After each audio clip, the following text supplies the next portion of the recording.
ओम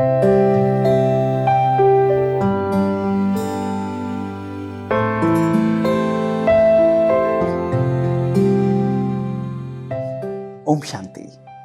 17 मई को world hypertension day के रूप में वर्ल्ड हेल्थ ऑर्गेनाइजेशन सेलिब्रेट करती है। सबसे पहला वर्ल्ड हाइपरटेंशन डे 2005 17 मई को सेलिब्रेट किया गया था।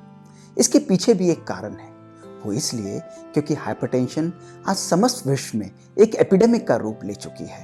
अगर 25 साल से ऊपर के लोगों को देखा जाए तो यह बीमारी 10 में से 4 लोगों में पाई जाती है, और यही संख्या 10 में से 8 या 9 लोग हो जाते हैं जब हम 80 से 90 साल के लोगों को देखते हैं। यह हाइपरटेंशन, इसका कोई कारण 90 से 95% लोगों में नहीं पाया जाता, लेकिन अगर हम देखें तो यह हमारे शरीर पर और मन पर बहुत गहरा प्रभाव डालती है।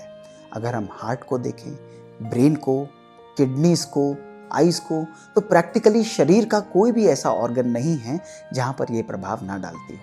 हार्ट अटैक की बीमारी, हार्ट फेलियर की बीमारी, ब्रेन का स्ट्रोक होना, किडनीज का फेल होना और अनेक लोगों की विजन का खत्म हो जाना, समाप्त हो जाना, इसके पीछे मेजर कारण होता है हाइपरटेंशन। तो एक प्रश्न उठता है कि क्या हाइपरटेंशन का इलाज संभव है, उसकी रोकथाम संभव है? तो इसका उत्तर है हाँ। यदि हम हाइपरटेंशन की बीमारी से संक्रमित हैं या हम लोग इससे पीड़ित हैं, तो बहुत आवश्यक है कि हम डॉक्टर के पास जाएं।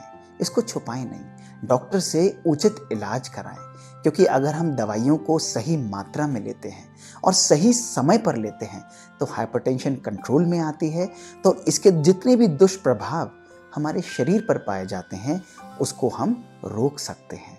लेकिन आज मैं आपको कुछ ऐसी बातें बताऊंगा कि अगर हमको हाइपरटेंशन है या हमको हाइपरटेंशन नहीं भी है, तो इन बातों को अगर हम अपने जीवन के अंदर अपनाएं तो हम हाइपरटेंशन को रोक सकते हैं। और इसका कारण ये है क्योंकि हाइपरटेंशन को लाइफस्टाइल डिसऑर्डर कहा जाता है।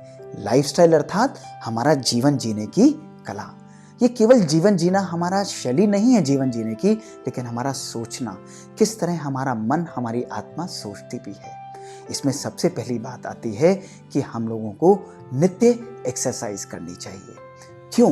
क्योंकि जो भी व्यक्ति रोज 30 से 40 मिनट व्यायाम करता है, एक्सरसाइज करता है, तो बताया गया है और साइंस कहती है कि 3 से 5 मिलीमीटर मर्करी ब्लड प्रेशर कम हो जाता है ऐसे व्यक्तियों का। रोज 30 से 40 मिनट एक्सरसाइज करना, कम से कम हफ्ते में 5 से 6 दिन, ये हमारे स्वास्थ्य के लिए बहुत बहुत बेनिफिशियल है। वजन पर भी कंट्रोल करना बहुत आवश्यक है। साइंस हमको ये कहती है कि अगर हम लोग 1 किलो वजन अपना कम करते हैं तो हमारा 1 से 2 मिलीमीटर मर्करी ब्लड प्रेशर कम हो जाता है। तो बहुत आवश्यक है कि हम अपने वजन और अपनी वेस्ट सरकमफ्रेंस को, अपने पेट के घेरे को हम लोग कम रखें। मेल्स के अंदर, पुरुषों के अंदर इसको 40 इंच से कम होना चाहिए और फीमेल्स के अंदर इसको एटलीस्ट 35 इंच से कम होना चाहिए। जो हम खाते हैं वह भी हमारे ब्लड पर और हमारे ब्लड प्रेशर पर बहुत गहरा प्रभाव डालता है। इसलिए साइंस कहती है कि यदि हम लोग डैश डाइट का उपयोग करें, अर्थात dietary approaches to stop hypertension, तो बीमारी हाइपरटेंशन की उसके वैल्यूज 3 से 8 मिलीमीटर, इनफैक्ट कई स्टडीज में दिखाया है कि 10 मिलीमीटर मर्करी तक हमारा ब्लड प्रेशर कम हो सकता है। स्पेशली वो मरीज जो कि ब्लड प्रेशर से पीड़ित हैं, उसकी गोलियां खाते हैं। तो ऐसा क्या भोजन है? फ्रूट्स, उसका भरपूर उपयोग करना, अपने शुगर स्टेटस को ध्यान में रखकर, होल ग्रेन्स, इनको अपना खाना, यानी जब भी हम आटा लें तो आटे के अंदर 5 प्रकार के ग्रेन्स को मिलाकर हम लोग आटा और उसकी लोई बनाएं। इसी के साथ साथ नमक का कम से कम उपयोग करना। क्या नमक को हमें नहीं खाना चाहिए? ऐसा नहीं है, आप नमक खाएं, लेकिन एक्स्ट्रा नमक इन फॉर्म ऑफ अचार, पापड़, तली हुई चीजें, tinned juices, fruits and sausage, इनका उपयोग कम से कम करें।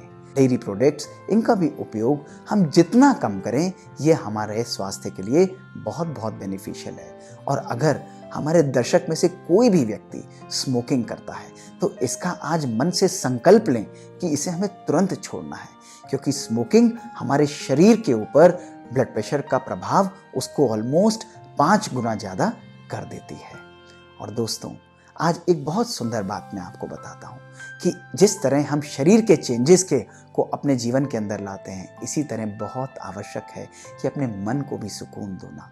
राजयोग मेडिटेशन एक ऐसी विचारधारा है, एक ऐसी एक्सरसाइज है जो हमारे मन और हमारे शरीर के अंदर संयम ले जाती है। हमारा स्वयं के ऊपर स्वयं कंट्रोल आ जाता है, हमारे विचारों के ऊपर कंट्रोल आ जाता है। आज इस भौतिकता की रेस के अंदर हम देखते हैं कि मानव भागता जा रहा है। जीवन के अंदर गुस्से का आना, इरिटेशन का आना, एंगर का आना, एक्सपेक्टेशंस का आना, कहीं ना कहीं परेशानियों का आना, ये हमारे जीवन में हाइपरटेंशन का एक बहुत मेजर कारण बन गया है। तो जो लोग राजयोग मेडिटेशन को अपनी जीवन शैली के लिए अपनाते हैं, अपने जीवन शैली के अंदर अपनाते हैं, तो इसका लाभ होता है कि उनके विचार संयम के अंदर आ जाते हैं, उनके विचारों की गति कम हो जाती है, उनके विचारों की नंबर संख्या भी कम हो जाती है और विचारों की क्वालिटी पावरफुल हो जाती है, सकारात्मक विचारधारा हो जाती है। तो आइए आज इस हाइपरटेंशन की बीमारी को मिलकर हम लोग हराएं, क्योंकि यदि हम अपने जीवन शैली के अंदर परिवर्तन लाते हैं तो बहुत आवश्यक है, बहुत ज़रूरी है कि हम इस बीमारी को भी के ऊपर भी विजय प्राप्त कर सकेंगे। ओम शांति।